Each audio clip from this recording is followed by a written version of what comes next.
sur le plateau d'Urgence Démo pour cette démonstration du Lumify de Philips. Alors, vous allez nous présenter un peu ce nouvel échographe probablement révolutionnaire. Et vous allez pouvoir assister à une démonstration en réel avec un volontaire sain, j'espère, d'échographie. Je vous laisse. Merci. Alors, bienvenue à tous. On a un 10 minutes top chrono pour vous faire une petite session. Alors, je me présente, je suis Yannick Beaulieu, je suis un cardiologue et médecin de soins intensifs.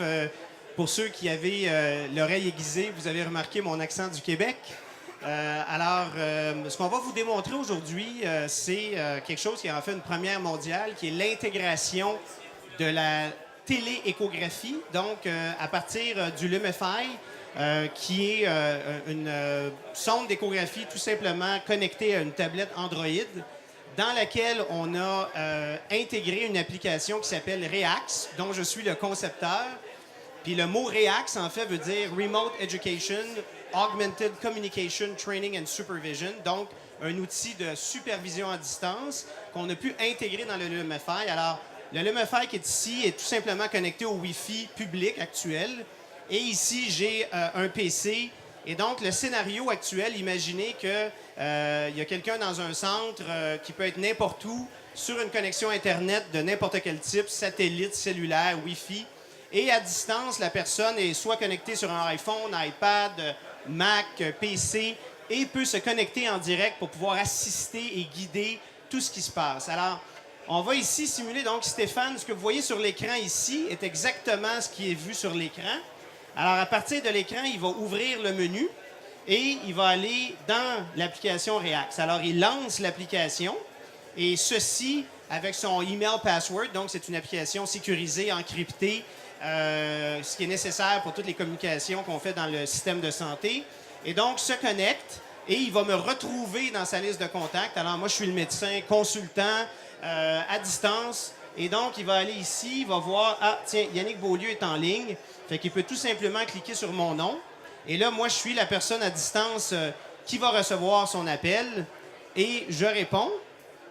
Et la première chose qu'on va voir, c'est tout simplement le face-à-face, donc pour qu'on puisse échanger, discuter c'est quoi la situation clinique, de quoi s'agit-il. Et ce qu'on va faire, c'est je vais demander à Stéphane qui... je te rappelle. Ah, tu me rappelles? Je vais lui demander qu'il me partage sa caméra pour que je puisse voir qu'est-ce qui se passe avec le patient, où il va mettre la sonde et tout ça. Ce qui est important, donc, c'est l'avènement de pouvoir amener un élément de télémédecine dans la session. On va voir ici, donc, sur l'écran, lui voit ma caméra. Alors, s'il veut, Stéphane, si tu mets ma caméra en plein centre, il peut faire un drag and drop pour me voir un peu mieux et on discute du cas. Alors là, je vais demander, Stéphane, que tu me montres de quoi il s'agit, où tu vas mettre la sonde. Alors, il va tout simplement faire la rotation de sa caméra pour me montrer le sujet en question. Et là, je peux voir ce qu'il y en est. Il pourrait me montrer le moniteur, un électrocardiogramme. Et donc, on peut contextualiser la session puisqu'on fait vraiment de l'échographie qu'on appelle clinique. Et donc, maintenant, je vais lui demander, partage-moi le flux échographique. Alors, il va remettre l'échographie dans le centre de l'écran, clique sur « Partager l'échographie » et en direct, de façon automatique, vous allez voir son flux vidéo apparaître dans mon écran. Et là, imaginez-vous qu'on peut être à une distance, peu importe la distance, et je peux prendre la caméra, la mettre ici et voir de façon simultanée à l'écran autant ce qui se passe du côté écho que du côté positionnement de la main et tout. Et donc, moi, je peux prendre ce stream vidéo-là, le grossir, le mettre un peu où je veux. Et je peux par la suite prendre un pointeur virtuel et vous allez voir que quand je pointe à quelque part, sur son écran, il voit mon pointeur apparaître.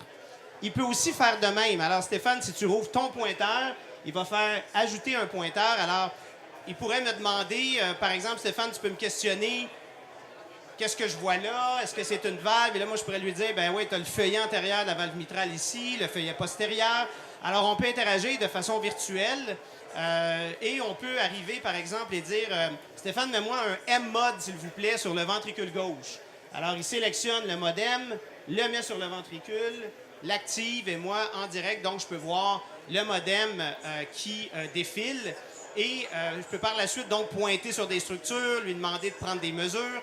Alors, si tu mets le tout à freeze et que tu prends les mesures, je pourrais te dire, ben, allons faire une mesure en systole. Alors, tu fais apparaître ta distance, mets ton premier point ici et mets ton autre point ici.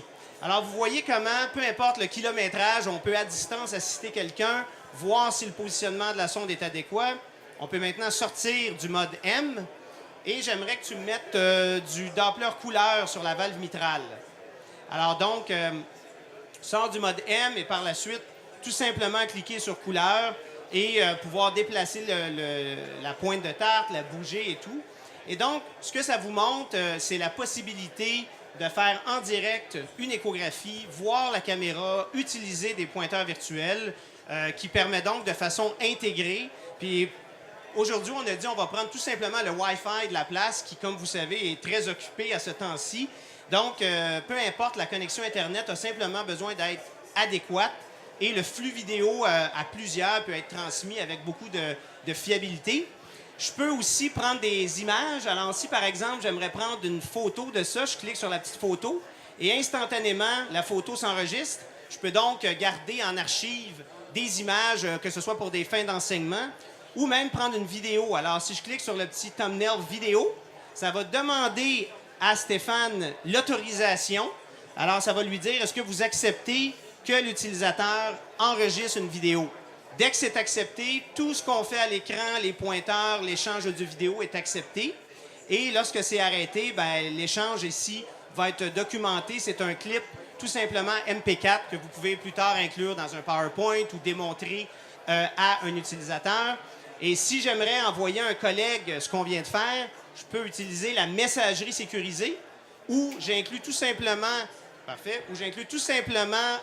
l'image à ce que j'ai fait. Je peux donc aller sélectionner la personne à qui je vais écrire, envoyer la vidéo en question et recevoir son opinion. Alors, comme vous voyez, alors j'arrive ici, par exemple, je m'en vais sur la petite attachement à partir de la bibliothèque Reax et en allant dans ma galerie d'instantanés, je m'en vais dans un fichier en date du jour.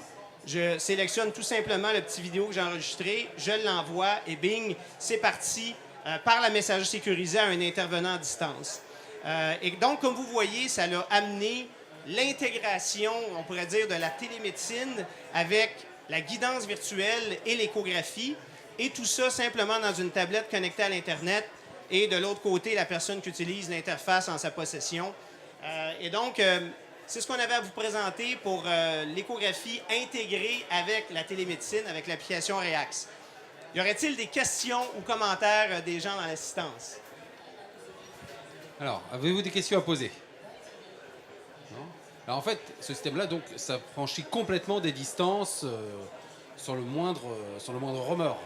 Oui, en fait, ce que ça permet, c'est que l'utilisateur à l'autre bout du fil, du fil échographique, peut être soit quelqu'un qui a besoin d'entraînement, de supervision, ou peut être un paramédic, une sage-femme.